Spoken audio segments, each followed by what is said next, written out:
Ellsworth. Yes? Hi, it's Mark Wiseman from WCB. Hi, Mark. How are you? I've been better. How are you? No, listen, I hear you. I'm fine. Thank you for asking. You're in Cape Breton, right? I am. Yep. Right on. When I graduated law school, I worked at Sampson McDougall. So it's not Sampson McDougall anymore, but I worked at Sampson McDougall for 2 years in Sydney. And anyway, so I've been in your area. I'm from Newfoundland originally, so getting to know Nova Scotia is one of those things that it's good. You know what I mean? Well, that's where most of my relatives settled when they came from Scotland. Was Newfoundland first, and then here. So. Oh yeah. Yep. So you guys, you managed to get across the Gulf there, and you found Cape Breton. You said this is good enough. We're half Viking and half Highlander, so we both we both made it to Newfoundland and ended up converging. Yeah, my people stayed in Newfoundland, so we didn't make it across. But I've driven through. Of course, I've been on the ferry. Probably 20 times. So that drive from North Sydney, I know that very well as well. So anyway, good. All right. Well, the reason I'm calling is to see what we can do to move this forward. Things that get caught up here and there, and so just to it's a mess. Sort of everything. It's a mess. And I just got an email this morning from the moving company saying that my moving bill is 83 days overdue for $490, and I didn't book that move. Oh, okay. Well, that shouldn't be. So that's affecting my credit. So I mean, there's 1,000 things that are going on. It's just there's not enough time in the day to deal with them. That's the issue. So that's why I'm considering going to the RCMP and just letting them look through and see what they think. Yeah, I mean, this is one of those situations, so, normally lawyers would speak to other lawyers, and, I can't give you legal advice, of course, because... Oh, no, I don't expect you to. WCB, but, if there's anything, I mean, you can, feel free to do all those things, but I hope that we can come to some kind of resolution here, which I think at the end of the day really is, everything boils down to getting the home modifications completed at your house. It's gone past that point. I tried to get that sorted. For 6 months, there was no contact. There was zero contact from workers' comp, and I tried to explain to them that they missed a bedroom in the plans, but no one would listen to me. Okay. So there's a lot of things that were left out. Were you aware that I have a new diagnosis of complex PTSD directly related to harassment from comp? No, I do have one specifically related to that. So, and workers' comp is aware too, because I asked Vanessa if you were aware of that before you called. Okay. Well, I don't. Because see, I'm not out to I'm just trying to clear the air and get what I need done, and they want me to sign a waiver that states I'm not under duress, and I'm clearly under duress because everybody that's seen the waiver and everybody that I've talked to, including my own physicians, have said I am under duress. My psychiatrist has said I'm under duress. So how can I sign a waiver, with the plans wrong? Like, if you were going to get a house built and the plans are wrong, would you sign a contract to that? No. Right. I was a peace officer. I was a peace officer. I know where all these issues are. It's just I really don't have the energy to take it to that point, and nor do I want to. Right. So let's this is the first time we've connected here, and I'm the general counsel at WCB, so I can sort of look at things a different way, perhaps, or try to bring things. What about false accusation of putting feces in an envelope and then contacting someone's employer outside the country? Like, that was a way that is 100% not true. Okay, so let's sort of what I want to do, if it's okay with you, is to kind of, let's look at... I guess I don't understand the purpose of this call, because I asked for this call back in May, and my case manager kept telling me no.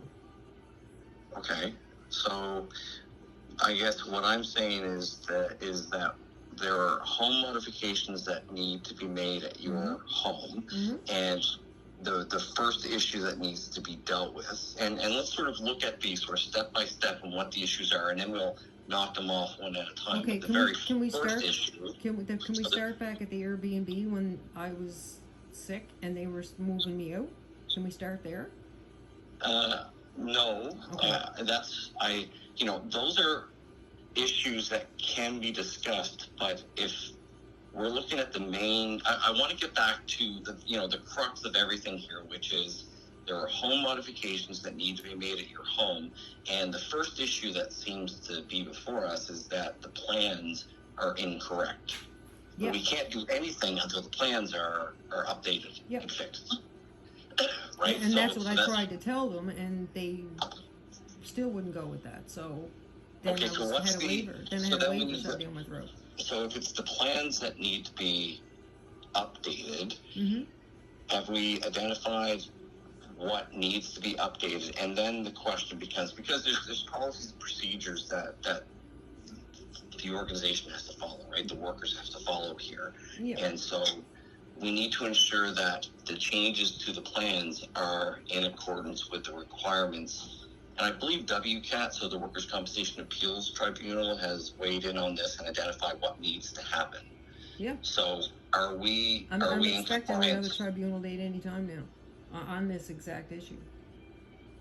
Okay, so really, I guess, so is it a situation where we can't get past this issue? The Department of Health got involved. The Department of Health got involved because of the conditions I was moved back into. So through continuing care, the province has paid to have people come in and peel dead rats off my floor and all that stuff that I was forced to move back into, and kind of sort and pack up so they can do a deep clean. Right. Because this place was left as it was for a year. There was still food in my fridge. They did nothing. Who did nothing? Workers' Comp did absolutely nothing to this house. So there was a requirement. Okay. And at the same time, I was offered, after the renovations, once my stuff was moved back in, I was offered help in unpacking and sorting. So there's a large contradiction there.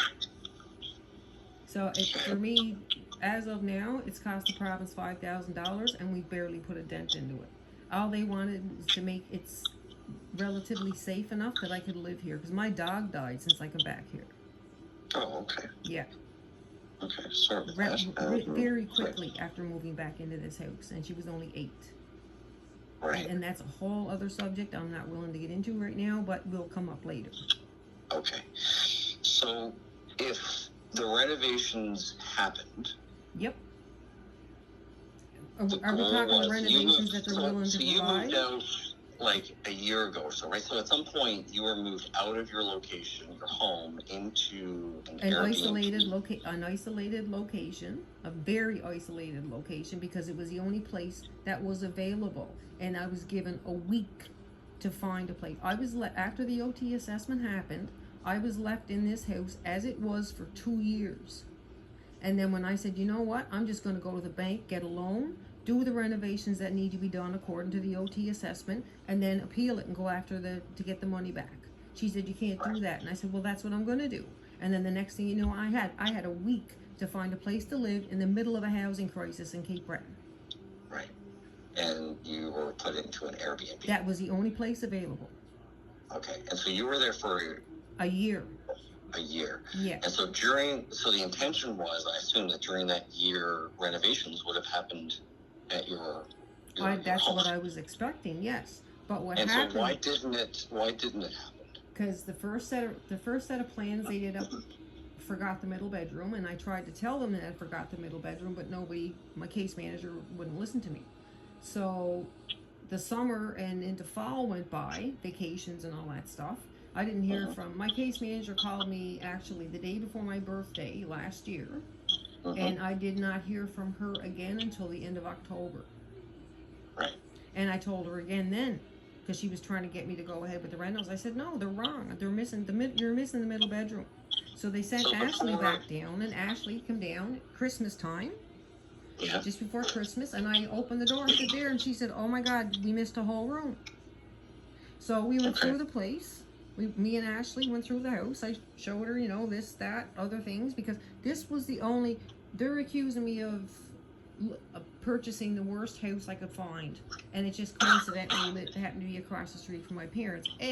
Who would want to live across the street from their parents? Really?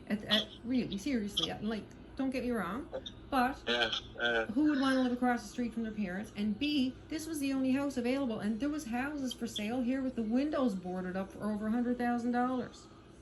And the reason why I had to move back home was because I wasn't getting, the first OT assessment went in 2017, and Steve, my case manager at the time, said, we don't do that. Okay.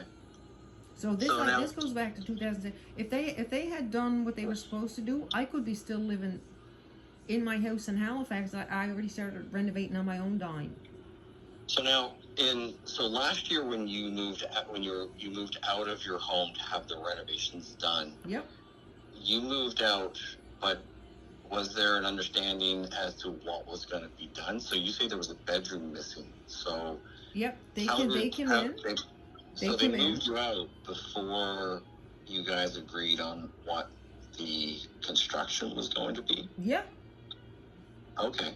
And so then you were moved out. There was, at some point, in the fall, there was a bedroom missing. Ashley. Who's Ashley? Ashley was the girl from Stantec. Okay. And so Ashley is from Stantec. Yeah, she was very nice. I had no issue with Ashley. I tried to explain to Ashley that they missed a bedroom, and I don't think they were really listening to her either. So by the time October, November came, when Ashley came down to physically look at it, so I had to drive up 45 minutes to show her that, yes, we're missing a bedroom, while the house is completely full of boxed up stuff from the move in 2022, because I was waiting for these renovations since 2022. So for me, unboxing everything and then having to pack it back up again when the renovation started made no sense to me, especially when everything was just packed up and moved here. So the missing bedroom, Stantec came in, looked at your house, did up a floor plan, etc., and then they developed a renovation plan, I assume, to say, okay, we're going to... It was minimal, very minimal, and they missed a bedroom. So I said, there's a bedroom missing. Do you know what they were given? Because you know what it's like, right? You send someone in and said, listen, this is what I want done. Just like if you're doing your own renovation. You know what? Honest to God, what were they given? Like, where did that come from? I have no idea, because what is given to case managers and some people at compensation comes out completely different on the other side of the... Okay, so there was how it's interpreted, I guess, is the best word. Interpretation is the key word. Okay, so we're saying there's a missing bedroom, so that's kind of culminated in you being there, saying we're missing the bedroom. You go back to the WCB, say we're missing it. WCB says, no, we're not missing. No, they're not missing a bedroom. So I said, yeah, you are. I said, it's my house. I should know if it's a 3-bedroom house. I should know if there's a bedroom missing, because I couldn't understand why the plans didn't make sense to me looking at them. Yeah. And that was why, because it was a bedroom missing. Okay. So when I told them that, they were like, no, I was being problematic. And I said, no, there is a bedroom missing. So that was in June. I didn't hear anything more till October. And then by this point, they were bang, bang, bang, bang, we want to get this done. I said, hold on a sec, the plans are wrong. So that's why Ashley came back down. So did you see the plans before you moved out? No. Oh, okay. Well, listen, that's something I can do. I can help. Let's level, like I'm talking to you right now, let's level set on sort of the plans, make sure you see it, you get confirmation, all of those things. So my case manager was literally ignoring my emails for 9 months at a time, my messages for 9 months at a time. Okay.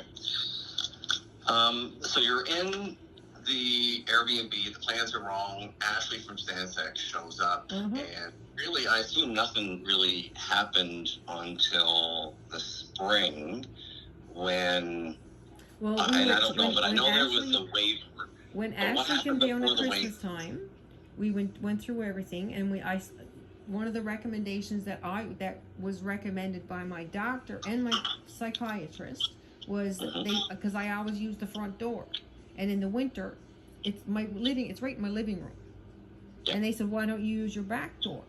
And I told them why. I said, because sometimes I'm scared of when I go through, I'm going to fall down the basement stairs because they're right there. And there's a window right next to where the door is. So it's not like they have to cut a hole in the house or nothing. Like there's a large window there. They can just move the door. I said to Ashley, is it possible to move the door over to here so that way I can walk into my kitchen and avoid falling down the basement stairs when I walk into my porch? Because because once that part of the renovations are done, that's going to be a lot wider than what it is now. So I'm going to have a bigger landing space, and it's going to be, my bones are like paper now. So I'm thinking ahead for myself, plus safety. And she looked at me and she said, well, I don't think we'll be able to match the siding. And right then and there, and I'm not going to lie to you, Mark, it was like a fuse went off in my head because I got PTSD, and I'm thinking, I'm concerned about my safety, and you're worried about matching the siding? It just didn't line up. I hear you.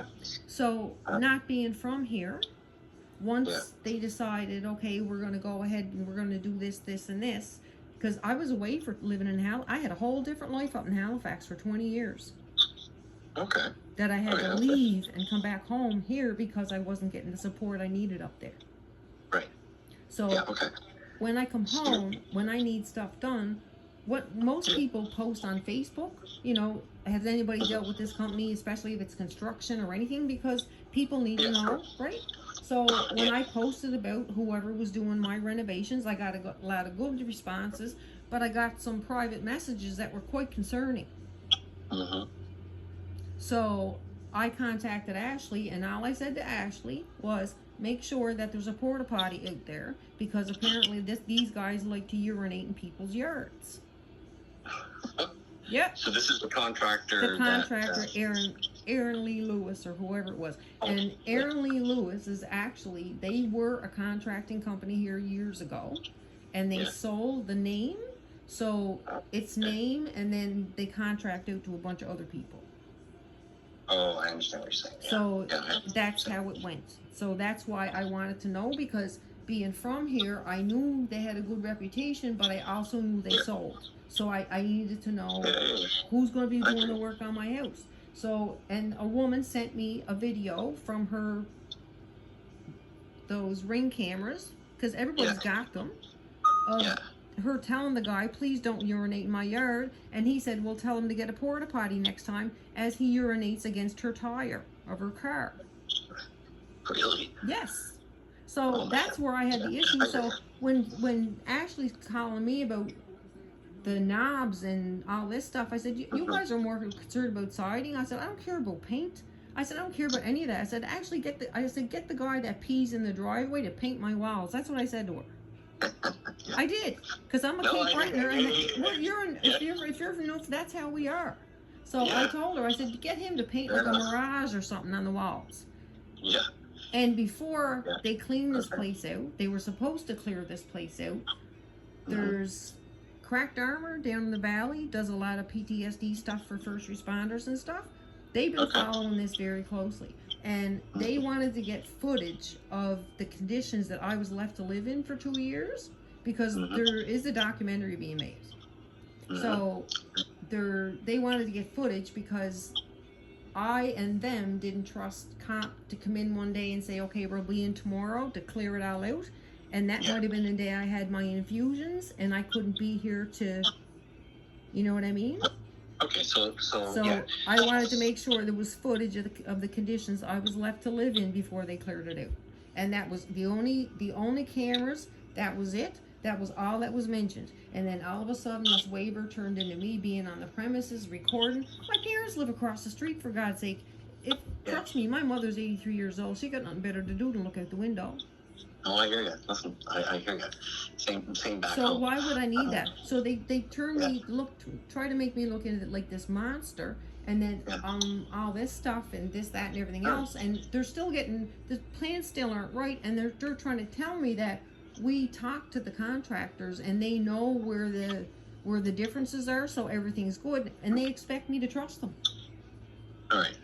So for us to move forward, and this is one of those things where you've been dealing with this long time. I'll be dead by Christmas, Mark.